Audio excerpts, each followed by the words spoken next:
another lean and learn video to give you guys some insight into how I've been fabricating these washroom modules. We'd start by getting in a piece of empty steelwork from the structural steel guys, come into the shop with Q-deck on it, we'd give it to the drywall guys, they would frame everything out and we'd plasma out for fire cans. After that we would move into getting all the roughing done. So you'll see the guys roughing here, it's an improvement video as well. We started at about 5 or 6 days per module and now we've got it down to 2.5 for the final module, so you can see how much we've managed to improve through changing our process. It's great work. So, what I used to be doing for backing was I'd have to come in here, I'd measure out my length, write it down, follow me, then I have to go all the way up here. I'd have to grab my wood from here, bring it up, stick it on the invisible saw, cut it, then I'd have to groove it, then I'd have to collect all my wood that I cut, and then I have to bring it all the way back down to the mod. I have to screw it in, right? That takes a while, a lot of transportation, a lot of weight. But what I can do now is I can walk in here, measure it out, remember it, don't need to write it down now, so I'm saving time.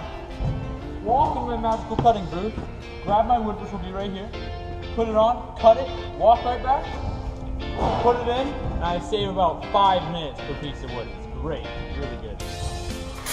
For my 2 seconds today, I decided to make a jig for the table saw. Every time we're doing backing, we have to put a groove in one or two sides.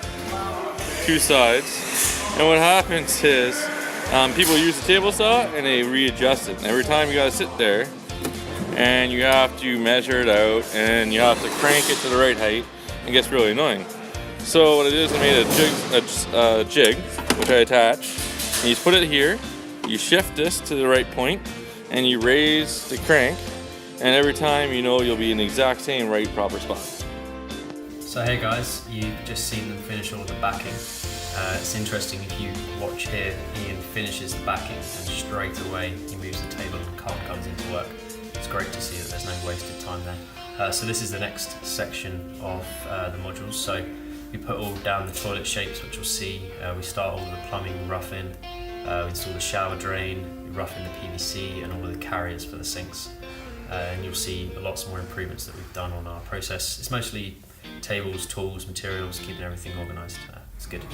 So for my 2 seconds today, I've gone and I've organized all the equipment, things that we need on the cart.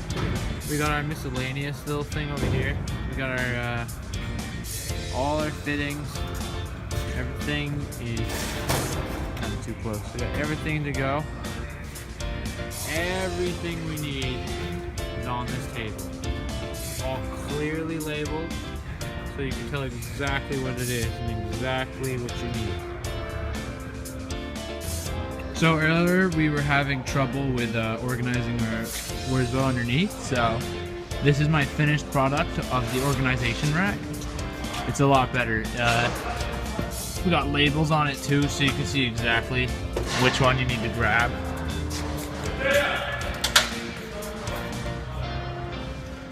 My 2 seconds this morning was making a little expander head holder, so they weren't all just scattered all over the table, nice and labeled, so we can see exactly what's there, what's missing, and I also added a few tools to it just so I always know where they are. So for my 2 seconds today, I've gone and made a toilet flange jig. The way we used to build these toilets is we used to have the flange, we stick it in there, and then these two specific holes, you have to measure from the edge and get them at the right length from each other so they're even. But what I've done now is I've gone and put 2 screws, and they line up perfectly inside the holes. And what you gotta do is just spin it until the sides are flush with the metal, piece of the wood with the metal. Pick it up, screw in all 6 holes. Good to go. For my 2 seconds today, we're working on Worsbo, and we had our bits and pieces right in these red cans, and they're really messy. So you see how it's like hard to get exactly what you want. You have to sort through it. there are tools just laying everywhere. So what I did was, I found this empty little bucket, and I sorted it, and I put these little cardboard things in between them to keep them all separated. And I put my tool on the side, so I'll always have it right where I need it. And I don't have to search through this little bin, and it's right there. Alright, so for my 2 seconds today, I've made this this little Wurzbo pipe holder on the side of my ladder. Right now it's just duct taped on. I'm gonna find a better solution for that, but basically I would be carrying pipe up in my hand to like make those small little offsets, but instead I have this. And this is basically just gonna hold pipe. If I ever cut pipe, I can just put it in here. Okay, so I was having trouble when I'm on my ladder. I was always having trouble finding a place to put all my little garbage scraps. As you can see, it's everywhere. It's all over the ground. So, what I made was a little garbage can for my ladder. It looks pretty junky, but it's really helpful. It's gonna help. Hey, it's Mateo here, and for my improvement on my job kit, I've added a rolling drawer.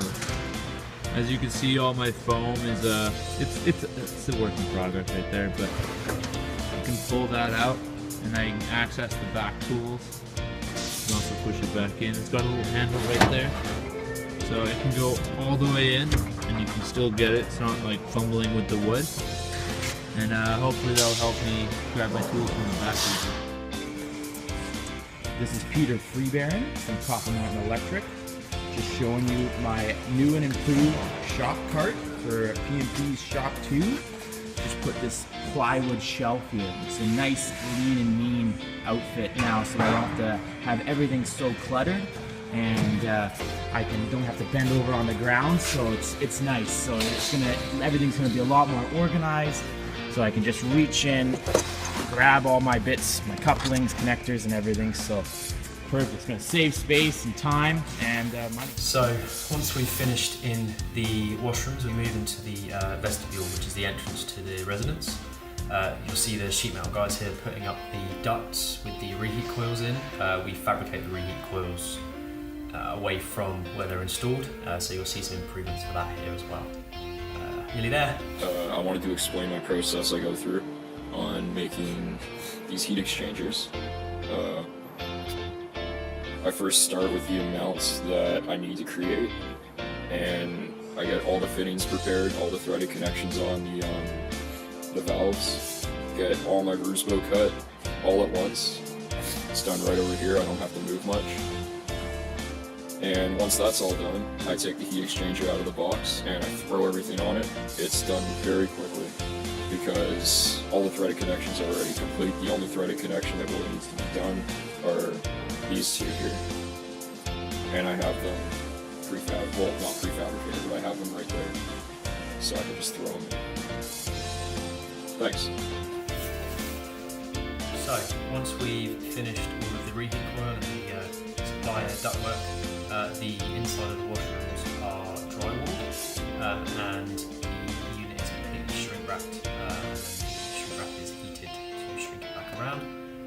Then everything goes on a truck and ships out to site, and that's kind of the end of the process. I've also got a nice video here of the completed modules on site. You can see how they've poured the concrete through, and everything's finished and looks great. So good work, guys. Modules all finished up, so they poured the slab now. But they travelled really, really well. The roughing looks good, no major damage. Everyone's really happy with what we've done here for sure. Everything in here now is kind of ready to go. There's a shower drain, everything's roughed in. Started to do some interconnects in the other ones. All the Uponors connected, so that went pretty well. Yeah, they look awesome. I actually think it's amazing. Good work, everyone.